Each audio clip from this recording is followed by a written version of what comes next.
La mode est présentée comme une armure qui nous aide à affronter le quotidien, à travers les vêtements qui expriment notre point de vue et nos origines politiques.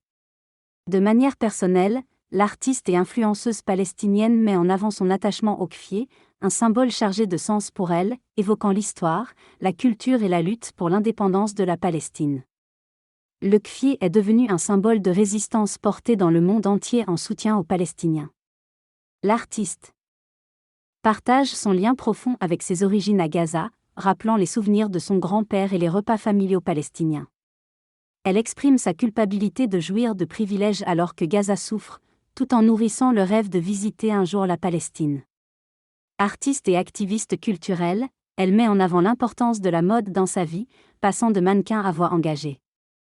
Irina Juhu, styliste ukrainienne, a travaillé avec le styliste Ivan Fr pour habiller Beyoncé lors de sa tournée en 2023.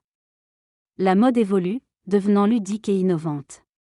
Irina a créé la marque J en 2010, s'inspirant de la guerre en Ukraine pour sa collection Transit, symbolisant l'évacuation et l'inconnu. Elle reste fidèle à la production à Kiev malgré les défis. La mode ukrainienne véhicule un fort message durant la guerre, pouvant influencer positivement le pays. Malgré les critiques contre la première dame d'Ukraine, Olena Zelenska, pour ses séances photos, il est nécessaire de comprendre les choix et les défis des personnes en situation de conflit. Il est important de reconnaître que la mode en Russie ne se résume pas aux stéréotypes de guerre. La diversité et la résilience existent malgré les pressions.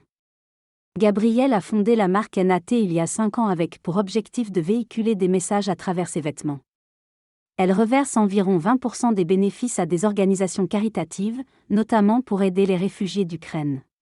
Elle s'est exprimée sur le conflit israélo-arabe avec un t-shirt contre la guerre.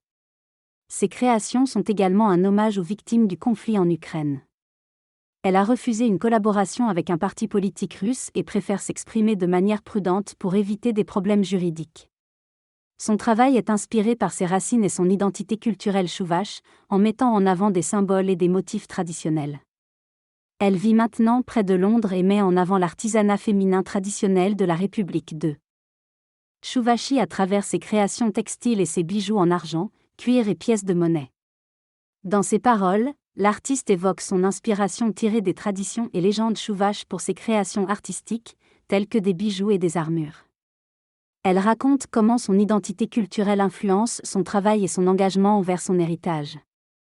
Elle aborde aussi l'importance de la mode comme moyen d'expression personnelle et de soutien émotionnel, loin des enjeux politiques actuels.